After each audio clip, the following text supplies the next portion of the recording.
So hello and welcome to the BSB Bookathon Spring Edition. It is spring, even though it's snowing in I think most parts of where we're broadcasting from today. Okay, so Fiona, as you were laughing, you can go first if you want to introduce yourself. So hi, if you don't know me, my name is Fiona Radley, and I write contemporary lesbian romance with bold strokes. I have a book coming out May 1st called Bet the Farm, which is the second book in my high stakes romance series. And I'm known to make some trouble and do my best to make Radclyffe laugh all the time. Working. Felice, do you want to go ahead and introduce yourself? Okay, so my name is Felice Picano. I write all genres. I'm about to have a science fiction trilogy coming out this year. For Bold Strokes, I've written short stories, novels, short novels, everything but greeting cards. And that's next. What are you waiting for? What are you waiting for? Yeah, they should be easy. Just tick that off. Nathan, do you want to introduce yourself? Hi, I'm Nathan Burgoine. I jokingly refer to myself as the tall queer guy who usually writes shorter queer fictions. And that pretty much sums up like the length of story I write. I tend to exist somewhere in the middle of contemporary and spec fic, romance and sci-fi, and the Venn diagrams wherever they cross. Excellent. Ali, do you want to introduce yourself? I'm Vali. I write romance, romantic intrigue. I have a new book coming out on May the 1st called A Woman to Treasure, which hopefully will be the first in a series. Since I had so much fun writing it, I'd like to write some more. If Sandy's listening, I'd like to do that. And then I just also had the 7th book of the Devil series came out a couple months ago. Fantastic. And the other Radclyffe? Hi, I'm Radclyffe. I write romance in a number of genres, contemporary, paranormal. I've written some intrigue. My most recent book is Unrivaled, which will be out May 1st. It is related to Passionate Rivals, which is part of the series that was begun with Fated Love, which is probably the book I should have stopped writing with because most people say that's their favorite, and I don't know why I kept going. I have written short stories. I've written 2 novellas. And I think this is number 66 in terms of novels. Wow. Is that all? Just 66? Yeah, really. I think Felice has to eat. Blacker. We'll celebrate you when you get to 69. Until then, you're just... Yeah, I mean, report in when you've got some real numbers. Okay, so we have some questions from you kindly, our panelists rather kindly shared some posts about this panel on social media and on their email account. So we have some questions in advance, but obviously anyone in the chat, do let us know if you have any questions and do put it in the Q&A box. So the first question we had crowdsourced is there a word limit on the genre of book that you write, and do you stick to that? Now, obviously, we do have quite a few different genres messing around here. So start with Ali. What kind of word limits are there for your genres, and do you stick to that? I think I know the answer here. No. I think the example I gave just recently, I was writing that devil book and I was at about 98,000 and I had to text Sandy and say, okay, what's the absolute limit that cannot go over? So I have to wrap this up, but I'm not there yet. So I try to stay, usually that one's a little longer. I think that one ended up at about 108,000 words. I usually try to stick to about 85,000. Yeah. So what genre would you call this? That would be, I guess it's listed under romantic intrigue. It's a romance. I mean, there's a romance in it. There's also a lot of murder. There's a lot of they always blend so well. So I like my romance full of murder. I mean, you could, wine and roses with a little bit of putting somebody through a meat grinder. I think it works. People seem to like it. But yeah, that's why I have a lot of trouble when I write short. So I read and then won't let me write erotica because I'm too wordy. So you're always going to go over if you're given a target. By a show of Yeah, hands, right. who here goes over their target? Sometimes. Sometimes, Felice. Sometimes, yeah. Rad and Nathan. So Rad, do you come in on target? Are you exactly on target or under most of the time? Almost every time. I think when I'm writing paranormal and intrigue, it'll get a little longer than my average. My contemporary romances are almost always 73,000 to 75, but I mean, they don't vary very much. I think when you've been writing for a long time in a particular genre, you develop a sense of story that fits that length. I think it just becomes natural after a while, and that's where you end up. And that's kind of where I end up. But when I first started writing the paranormal series, they're much longer. They're probably 85, 90,000 words, and I don't write over that at all. But when I write intrigue like Allie, my books are a little bit longer, closer to 80,000. I mean, I think a book needs to be as long as it needs to be to tell the story. Yeah, absolutely. Nathan, how about you? Where do you come on this? I tend to go under. So I'm often in the position where I'm like, oh, neat. And then I look at my word count and I realize I'm about 10 grand under what would be required for it to be a book rather than a novella. Or the only time it works out the opposite way is sometimes when I'm writing a short story and then I look at the call for submission and see that they have a word limit of like 3,000 words. And I'm like, well, I'm at 4,500, so that's not going to work either. But for larger projects, if we're talking like YA novel or actual novels, I tend to come in on the lighter side, like 65,000, 70,000 is sort of my limit. Excellent. Yeah. I feel you. You do suddenly look at the manuscript, you go, surely I'm done, and about 2/3 of the way in. Felice, how about you? Do you sort of end up around where you should be, or is it changed? Well, it shifted over the years. When I was first publishing, shortly after Dinosaurs vacated the earth, at that point, 100,000 words was considered the length of a novel. And a lot of times that would be what was published and what you wrote toward. My most recent book, Pursuit, Victorian Entertainment, was 80,000 words. And it really makes for a handy sized book. And it was a little bit different than I intended it to be. And I'm very, very happy with that length, and I would go to that again. I'm doing the opposite side of this, a book called Pursued, about the woman who is being pursued by the man in pursuit. And that's a little bit longer because she's older and she has more of a story to tell. Yeah. So a lot of it really depends upon who it is, how much description you have to do, how much background you have to provide. I find that I recently started writing what I thought would be a 4,000 or 5,000 word short story, and it turned into a novelette of like 16,000 words. And I had no intention of that happening.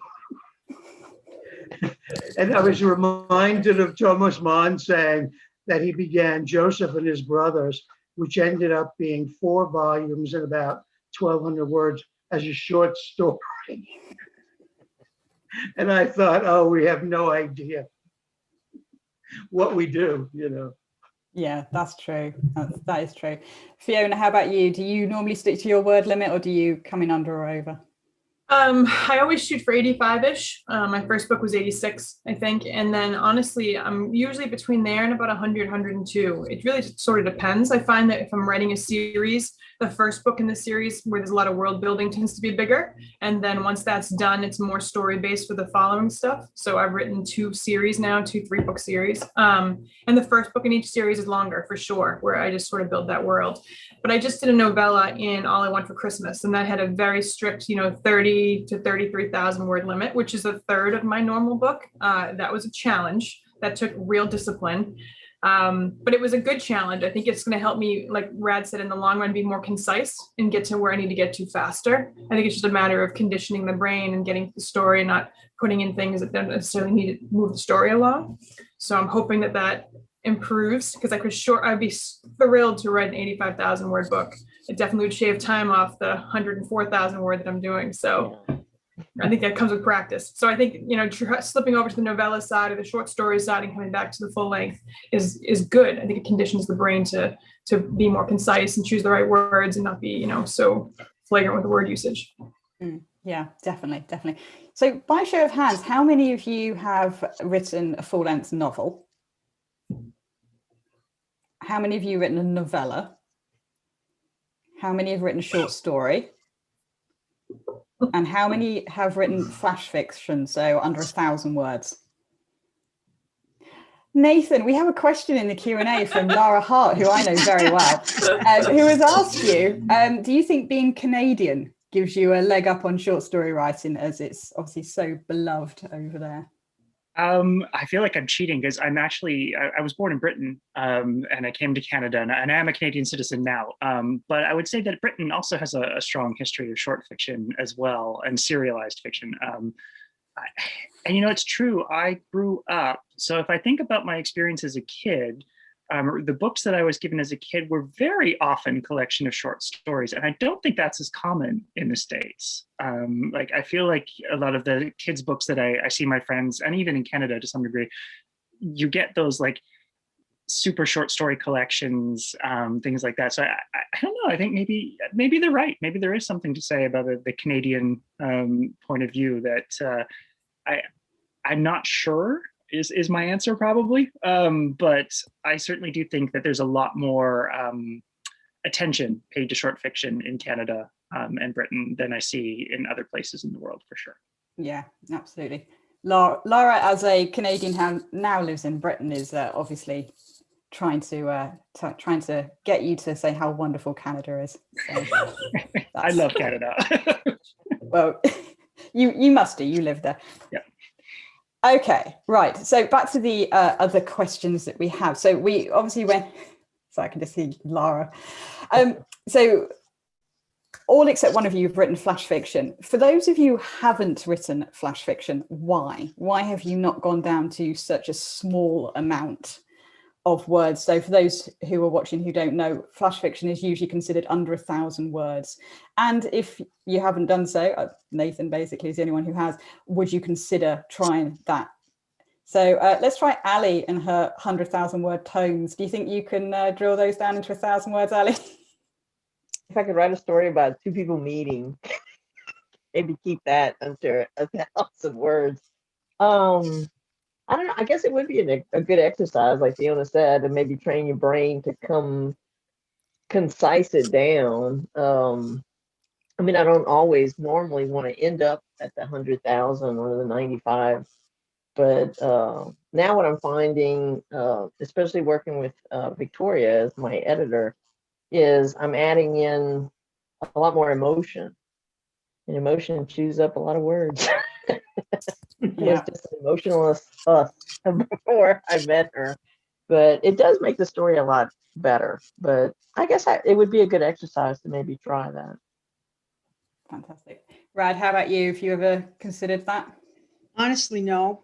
To me, it's like it would be trying to write a haiku. I mean, I think because for me, I've written erotica that's pretty short. Like I have some published short stories in erotica that are probably maybe 1,200, 1,500 words, but that's because erotica is a different form in the sense that it doesn't often have as much character building. It needs character, but you don't spend a lot of time building character usually, especially in some erotica anthologies, where, as Nathan was saying, the word count can be pretty low. But for me, building character is essential to the story, and I don't think I could do it.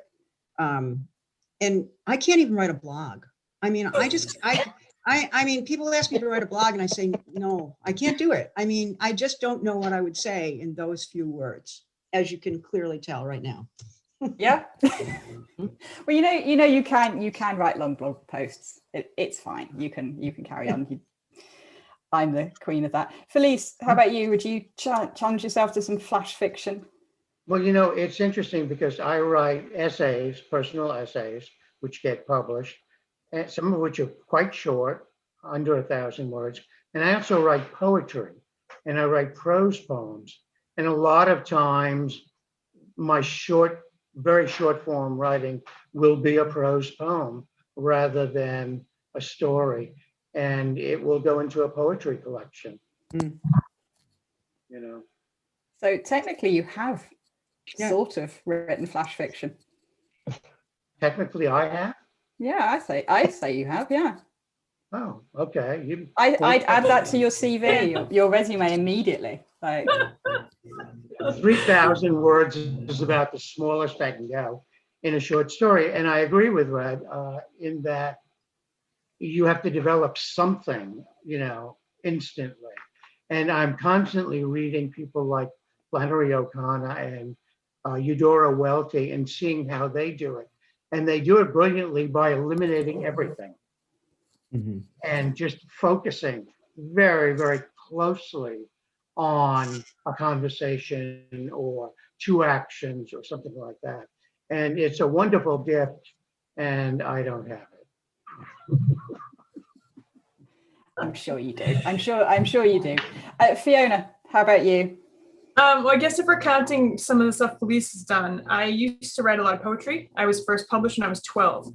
So I have a lot of poems out there, and I used to write a lot of music. So I guess if you think about that, like when it comes to lyrical things and storytelling in that regard, I'd not have posed a flash fiction. It's mostly, for me, it's a time thing. What's the best way for me to allot my time and how to apply it?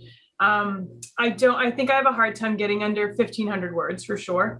3,000 words I can do. I agree with Radclyffe about the erotica thing. That's not a problem for me. I palette cleanse with erotica. So if I ever get stuck in my story, I'll write a sex scene, whether it's about the characters on the page or somebody else. It's the way for me to kind of get out of a writer's block situation. And a lot of those are between 1,200 and 4,500 words. I have many of those on my computer just waiting to go somewhere. So could I do under 1,000?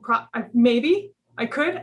I don't know that for me, it's the best use of my time, but I do think that there's something to be said about changing lengths, because I do think it retrains your brain to be a little smarter. Nathan does a really good job of getting a lot of story into not a ton of words. So I think that that's something surely to aspire to, because it takes away some of the time it takes to write a book, right? If I could be as concise and get to the points that he's at, you know, Allie and I could be drinking more and spending less time writing alone.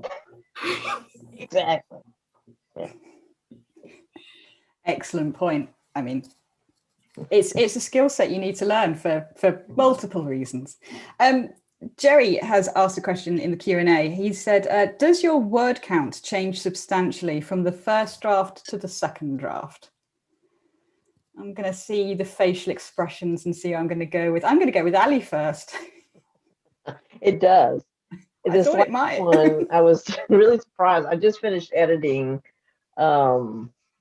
a Calumet, which is a story about a woman who goes back for her 20-year class reunion and finds quite the surprise that she hadn't been home since then, since high school graduation. And I think I ended at which was kind of short for me, about 75,000 words. And then after we edited, I was at about 83,000 words. So I was kind of actually surprised. I'd gone back in and I reread it and I thought, you know, like I always do, it was perfect. And then Victoria went back in and she, like I said, there were some places where if you slow down, you might have to add a little bit, but you add emotion and it does turn out to be a much richer experience, I think, for the reader. So sometimes, but in every case, between the first draft and especially the last draft that goes to print, it's a huge variation of words. Sometimes anywhere from 5 to maybe 10,000 words. In addition to that, I'm going to add to this question, Ali.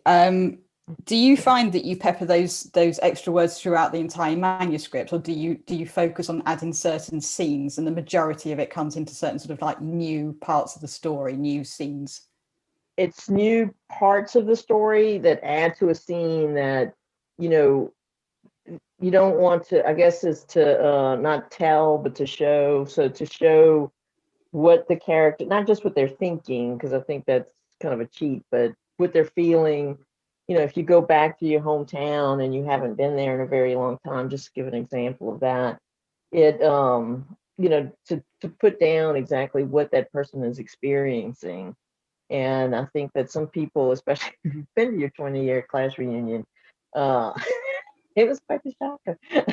So for me anyway, but I think it, like I said, in the end, it's added stuff to my books that wasn't there before, and I think it's made them better.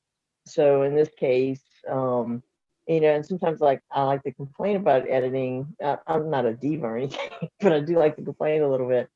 But like I said, One More Chance just got was a finalist for the Lammy, so it was like, oh well, I'll just shut up now. Just accept all these changes. Yeah. So I mean, I guess the best thing is to just really listen to your editor, because they're not doing it. I mean, I knew that from the very beginning. It's to put out the best book that you can put out, and not, it's not anything about your writing or anything. It's just that what you've written sometimes could be better. Yeah, and sometimes that means taking out a lot of words, and sometimes it means adding in a few. Exactly. An editor's another pair of eyes to look at something in a different way, and to Exactly. guide you and to point you in something you wouldn't necessarily have seen. So Nathan, does your word count change substantially from the first to the second draft? I think it did earlier in my career, and it usually involved cutting, because I tended to overtell, and that took, like, working with Jerry, who asked the question, that's gotten better over the years. I think the biggest word count change I had was actually with my collection of short stories, of Echoes Born, which about 3/4 of the way through the process, we realized the middle story was completely wrong.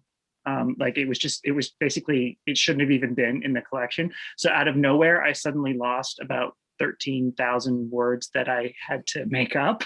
And we ended up taking a novella that was something like 20,000 words, and like really cutting it down to the bone and turning it into a novelette and tucking that in the middle. And that was a lot of words that came and went and came and went. And by the time it was done, I was super happy with it. But I think there were swear words involved throughout the whole process. I should think so. That sounds like my worst nightmare. Okay, Fiona, how about you? First or second draft, is there a lot of word count change? No, I'll agree with Nathan. My first 2 books there was. Now the last 4 books I've turned in, there's been 1,500 words left, plus or minus. It's been a matter of trimming. I haven't had to change story. I think my storytelling's better. And then, if there's a little excess there, it's mostly built into the story. But yeah, I can usually turn my second round edits back in 2 days. So I've been pretty fortunate. But I write a bigger book. So I do all that kind of emotional building that Allie's used to killing people for. I've been doing that all along. So she's learning to not kill people and build emotion. So for me, it's more just like tidying up little things. I run into more issues with comma splices and run on sentences than I run into anything. So mostly no. I would say at this point, 1,500 words plus or minus doesn't really change the word count at the end. It's pretty much right on target for what I turn in the first to the second. Yeah, fantastic. Felice, how about you? I don't really do different drafts. I do, I'll write the book, and as I'm going along, I'll look at it day after day after day, sometimes go back and change it. Sometimes I can write 15 very, very untouchable pages, and then the next 10, it's murder, and I'll have to rewrite them 15 times. One thing about length, though, that I've been thinking about is that we're all readers as well as writers, so that we know that as readers, we have certain expectations when we're looking at something of a particular length. So we have a short story in our hand, we're waiting for a plane, and we have an hour for the plane. We'll read the short story, and it should be sufficient for that waiting period of time. But if we have a different expectation when we're reading a short novel or even a novelette, we will give it more time to develop and give it 2 or more readings. And with a novel, we commit ourselves to a week or so, unless the novel's short. So a lot of it, I think, length, when I'm thinking about length, I'm thinking of being the reader of whatever I'm writing and how that reader will respond to what I'm doing. And I think we all do that unconsciously. I'm sure everybody would agree. And that we break up our chapters or our sections also based on what we feel as readers is most comfortable or has the biggest effect, sometimes a flashy effect, sometimes, a very quiet effect. So that's one thing. Also, as a writer, I find that of novels, I find that my editors always are putting in comments saying, could you give me a little more on this or a little bit more over here? And so I think I have a reputation of being a stingy writer rather than overwriting. And that may be true because I'm lazy, yes. I am entirely with you. I am also frequently asked to explain myself and I'm too lazy to do so. Rad, how about you? Does your word count change substantially? I was going to say no initially, because when I get to the end and I turn it in for the final go around, it's done and it doesn't vary. I'm like Fiona. I mean, maybe a couple hundred words, but I write more like Felice, in that when I get to the end, it's not my first draft. Because of my process, I dictate my first draft. And I dictate it chapter by chapter, and I revise chapter by chapter. And what I do with my dictation, once it's transcribed to the screen and I can see it in text, is that I end up layering. So I end up adding probably usually my dictations are 2,000 to 2,500 words. That's how much I'll dictate at one time. And then I will add another 400 to 800 words as I go through. And I add insight, I develop character, I may add a plot point that I realized I needed to add, and I don't go back. So when I get to the end, I'm done. And that's when I get to the end, it's 73,000 words, and that's what I turn in, and it doesn't change very much. Fantastic. Hope we all get there when we've written as many books. Rennie Roman has a question saying, do you enjoy reading long novels? And she's put 500 plus pages. And if so, what was your favorite? I'll let that sink in for a second, because that's going to be... Okay, well, Fiona's just saying no. So let's start with Fiona. Do you read long 500 page plus novels? The only time I ever read a book willingly that long was in school, when it was required reading, when I was going back to Tale of Two Cities, it was large print or whatever the case may be. For me, it's a matter of time management. I don't have the time to sit, nor do I have the time to, carve out that. I like to get my fiction around. I love a 250, 350 page book. For me, that's perfect. That's 6, 7, 8 hours of reading. That's 8 hours of audiobook. And that's enough for me to be able to get immersed into a world, enjoy a world, and come out of it. I know there's lots of people who love the longer stuff, Tolkien and stuff. Those are very long books. People love them. I think they have an important depth to them. I think it's something that, like Radclyffe said about the science fiction side of things, definitely has more world building and that takes more words. For me, I don't have the time. And for me, it's a matter of time investment. So I personally don't. I understand why it's out there, especially when it comes to that kind of fiction. I think it takes more space. Yeah, absolutely. I'm impressed with people who read those massive novels. It's a huge investment of time. Ali, how about you? Do you read 500 plus pages? I don't read a lot of them. I have read, one that comes to mind is, and I'm trying to think of the name of it. It's been years since I've read it. Anne Rice did one that covered a family, and it went over 13 generations. And it was a family that started in the slavery area of New Orleans, and it worked all the way to present day. And it actually takes place in the house that she owned in New Orleans on First Street. And it was an excellent novel just because, it kind of went back and forth a little bit, but it was excellently written. And it's kind of hard to read when you live by yourself in New Orleans in a creaky house, because it will freak you out. That was one of the last ones, I think. Now I am writing and editing and going through some stuff, and I've discovered Audible. And that's how I get a lot of my reading done in the car, is I listen to stuff, or if I'm cutting grass or something. And when I'm not thinking about storyline, I'll listen to something. But it's been kind of a godsend, because I don't have as much time anymore to read as I did before. Yeah, audiobooks are definitely helpful to read when you wouldn't otherwise be able to. Nathan, how about you? Any huge novels in your reading? Oh, I jokingly call myself, I'm a recovered lit student. So I did an English lit and psych degree. So I had to read so many huge bricks of books that once I got that degree, I didn't for a very long time.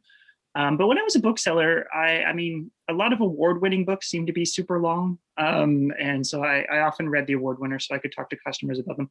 I'm not opposed to them. And like Fiona, I see their place. But for the most part, I want something I can read in a session or two. I will listen to longer books on audio, and especially nonfiction. Like I adore listening to nonfiction, but those aren't novels. I'm trying to think. House of Leaves is probably one of the only books I read that was very long, and it took me months to read it, but I really enjoyed the process. But other than that, I don't bump into longer books very often, and my days of reading those super long epic sci-fi books are long gone. And besides, they're never queer. So that's true. Rad, how about you? I have a story that goes with this. I like to read grimdark fantasy. I read a lot of epic fantasies, and those books are long.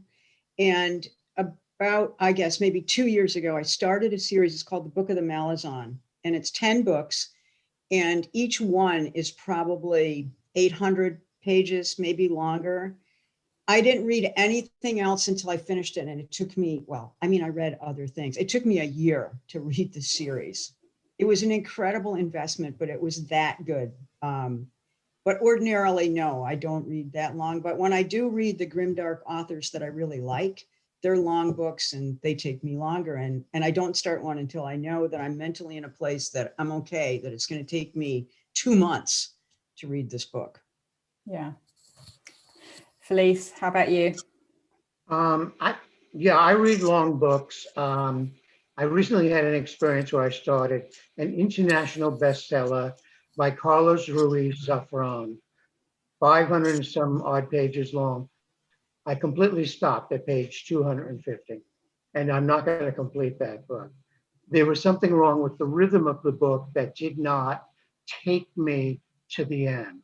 On the other hand, at the same time, I picked up another book by a sci-fi novelist named Alistair Reynolds, who I'm familiar with, who's written long and fabulous books.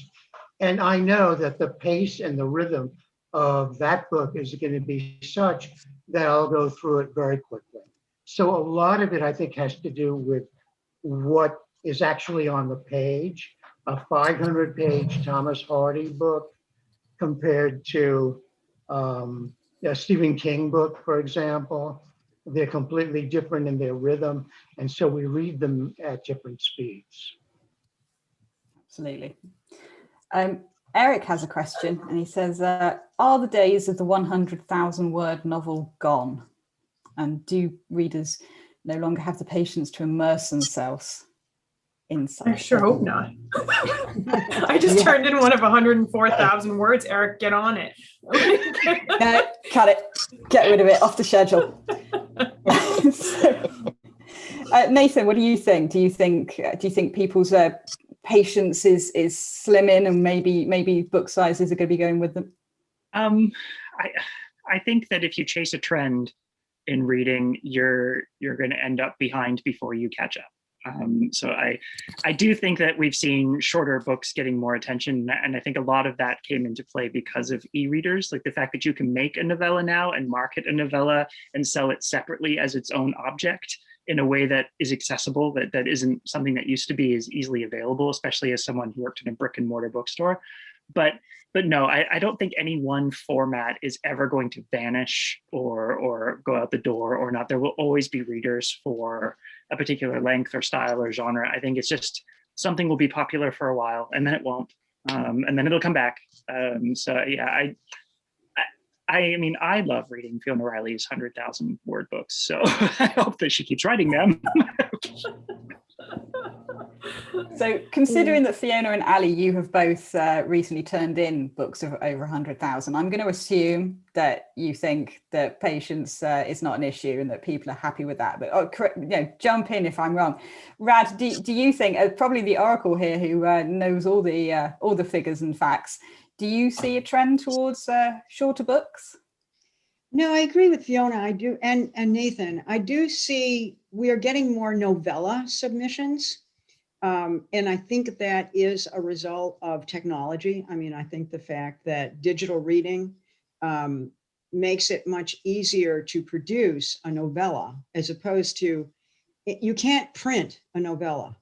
So when print was the primary form, you'd have to have a novella collection because much under 45,000 words, the binding is too short, which is why we basically, you know, when we're talking to authors who we know are writing something that's going to be on the short side, a short novel, 45,000 to 55,000, that's about as short as we can go and bind it, literally. But no, I don't think so. I mean, I think if a story takes 100,000 words and that's what it takes to tell it, or 120,000 words, I do think that there are genre considerations. I think in general, romances tend to run shorter because unless there's a big secondary plot, you don't need 100,000 words to tell a romance usually. And that doesn't mean you're going to short the reader on emotion. It may simply mean that your paces may be a little bit on the slow side, or maybe you're putting in a few scenes you don't really need that don't advance the romance arc or the character journey. But, you know, I mean, if your pace is good and your depth of character is good and you've got great scenes, then 100,000 words works. Fiona proves that. I write a lot of long sex. So to be fair, well, there you go. I mean, my you know, sex scenes are like 3,000 to 5,000 they take words. Up a lot of room, you know. They do. Exactly. I usually, when I'm listening to one of her books, I'll weed eat through my feet. Stand there with the weed eater. I would jump in and say that I will frequently ask people who have sent submissions that are novellas, they've got too much story in the novella. It needs to be a novel. I mean, a novella is not a short book. It's its own form. And I think that that's something that a lot of young writers who think I can write this story real quick and I'll get it published don't realize that there are, you know, a main plot and then there's 2 or 3 subplots, and, you know, trying to write an intrigue at a novel length, a novella length, that's almost impossible. And I will frequently send it back and suggest that they expand this storyline or cut a storyline. So yeah, definitely. It's lazy people like me who don't want to write a full novel and kind of go, that'll do. Will it? No, it won't. It has to be more. Felice, how about you? Do you think that people's patience are abandoning them for 100,000 word novels? I thought that during the pandemic that more longer books would be published and read by people, because I certainly read more, having, you know, less to do, running around. But on the other hand, a lot of people found that they couldn't even read books during the pandemic. They were so freaked out. And they could maybe read a short story or the newspaper or online, you know, whatever. So I think it has to do with where we are in our lives. And also, I'm a seasonal reader. So I do most of my long reading during the summer. And even if I'm not at the beach with an umbrella and a drink in my hand, I like to think I am during the summer. And what's better than to hear the surf rolling in and you have a book in your hand. So in the winter, I usually don't have enough. I'm too busy running around doing things. And I'm not in a vacation mode. So this may be just me, but I think it's pretty much viable. Yeah. Yeah, I think you're right. I mean, you know, the proliferation of summer novels and, you know, people wanting to take their books away to the beach proves that. Lara Hart is back, and she's asking if fan fiction reading may have changed people's expectations in regards to story length. So obviously fan fiction is everything, every kind of word length you can possibly imagine. But I know what Lara's thinking of. I know Lara's thinking about the fact that one story can drift on to be a good 250,000 to 500,000 words. Does anyone think that sort of proliferation of fan fiction reading has actually changed people's expectations? Ali, you're laughing. Would you like to start this off? No, I was just thinking of turn it into 500,000 for what Rad would say. I actually did that. That's how we met. That's why it's 2 books and not 1. Exactly. Exactly. Yeah, no, I think I don't know, sometimes fan fiction is, I mean, maybe some of us that's how we got our start, but and built a fan base as far as for your books. But I think once you pick up a book, especially from Bold Strokes and the editing team that we have, and they've gone through the book and they've, you know, and you learn so much along the way. And if you're like me, you learn along the way, and then in the next book you figure out something new to mess up, and then you have to learn yet something new. But I just think it's hard to go back once you pick up something that has that tag on it that says BSB, and you know you're going to get a quality book that's well edited, and you know it wouldn't be on the shelf unless it's a good story from beginning, middle to end. It's kind of hard to go back to fan fiction. I mean, unless you just really like, you know, we don't have any Xena books, or I think the other big one is Star Trek, The Next Generation, that kind of thing. But I think we have enough in the different genres that people will enjoy when you go back to fan fiction. And some fan fiction actually is very well written, and some of it is not very well written. So I think it's once you start to pick up some of these books, it's kind of hard to go back. Yeah. I mean, I came up through fan fiction. A lot of my readers who I brought with me had no idea that sort of Bold Strokes and other publishers existed. They had no idea that space was there. And I remember them saying to me, "There are books like this?" And I was like, "Yes, about 1,000 to last 5 years. Enjoy yourself." So by show of hands, how many of us came up by fan fiction, found sort of their way into publishing via fan fiction? Sort of Nathan. Ali, sort of. Yeah. It's very shy hands, isn't it? I wrote X-Files fan fiction, but my original fiction I wrote first. And I've never novelized any of my fan fiction, so I don't sort of count that. But could I just say something about fan fiction? Because I mean, I did write fan fiction, and I published a couple of authors who came up. Ali's one of them, a couple others who wrote fan fiction and then wrote novels. And they're different. They are different animals. You cannot, I mean, my opinion, you cannot take fan fiction and convert it into a novel, because the greatest weakness is characterization. Yeah. Fan fiction assumes that the reader knows the character. And if you never move beyond that, you never develop the skill of developing character in your story. And that's a great weakness. They're not the same things. And I think also, there are a lot of conventions in fan fiction that we would not want to see in commercial fiction. And it conditions the reader not to recognize them. And it conditions young writers not to recognize them. And I'm not saying fan fiction's bad. We all wrote it. We developed, you know, a base that way. It can be enjoyable, and it is its own thing, but it is not transferable, in my opinion. Yeah, I think that I published the first fan fiction book. It was Dream Lover. It is in a galaxy far away and a long time ago. I was a gay publisher, and I published a novel by Pete Fisher called Dream Lovers, which in which half the book was based on the original Star Trek.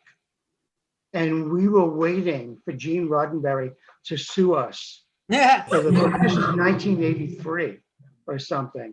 And we kept on saying, well, that's okay. If he sues us, we'll get a lot of publicity.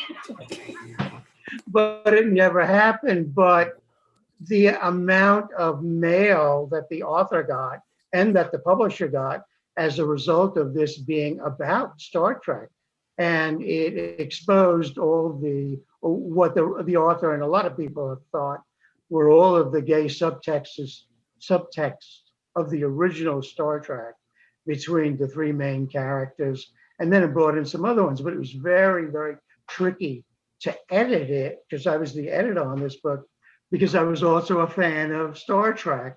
So we had to make sure I had to be careful to make sure it was both entertaining, interesting, original, and yet did not deviate from those characters. So as Red said, it was really a tricky situation, you know. Yeah, absolutely. We have a question in the Q&A from Elizabeth Carswell, who asks, and I think this may be something sort of for a wider conversation on another panel and another time, but what are the fan fiction conventions that are not appropriate for published fiction?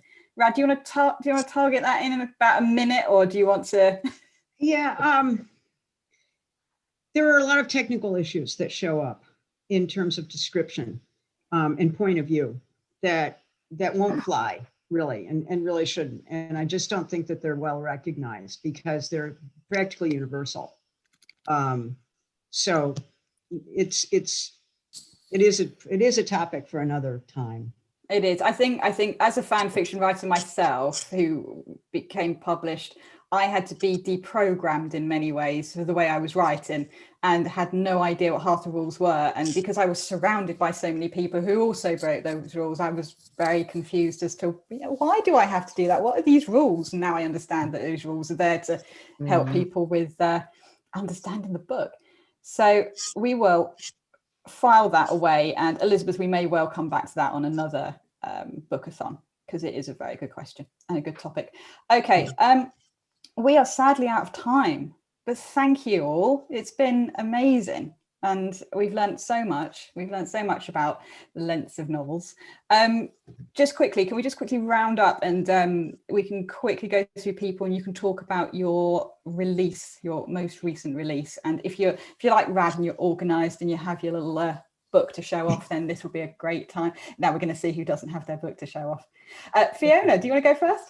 Sure, I have my book. I'm well trained. Bet the Farm is the second book in the high stakes romance series. It comes out May 1st. It is a standalone, but it's a continuation of the luxury real estate firm from the first book, which was Bet Against Me. And that comes out May 1st. I'm really excited about it. It's a longer novel. I'll be honest with you about that, but it straddles two worlds. It straddles a farm in Maine and then city living in Boston. So it's got a little different approach to it. And it's my first ever book that I wrote a whole novel on based from a one-night stand. So just FYI. There you go. Very interesting. Felice, how about you? So my most recent book, published by Strokes Press, is Pursuit of Victorian Entertainment. It's a shorter book than I usually write, and it's in two main sections. And at the end of the first section, the person editing the book said, "Oh no, I don't believe you did that." So I was very, very happy that I did that. And I think the readers will all be surprised also. It's Victorian, it's set in the 1880s, and the language is appropriate, but also salty and fun.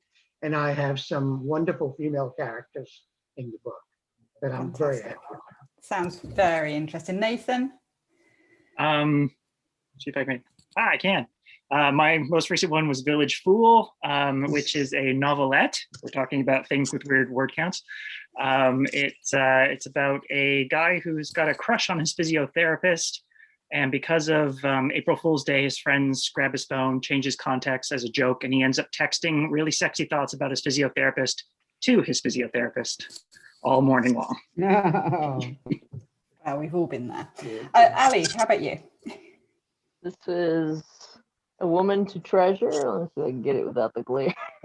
It's a good old-fashioned treasure hunt that goes through from Louisiana to Paris to, it ends up in Morocco, but it has a romance in there that kind of bridges two worlds. It's a history buff from New Orleans who meets a history professor from Marrakesh, and it sparks fly, not in a good way at first, and then we end up with a good, like I said, I think it's a great book. I had a really good time writing it. So. Sounds like a good adventure. Rad, how about you? This is Unrivaled. It's a standalone, but it does take place in the Philadelphia Medical Center world that started out with Fated Love, and I think this is the fifth book that's related. It is a romance between a resident and a new ER attending, And much of the action takes place in the hospital as they get to know each other, dealing with a particularly difficult and emotionally challenging case.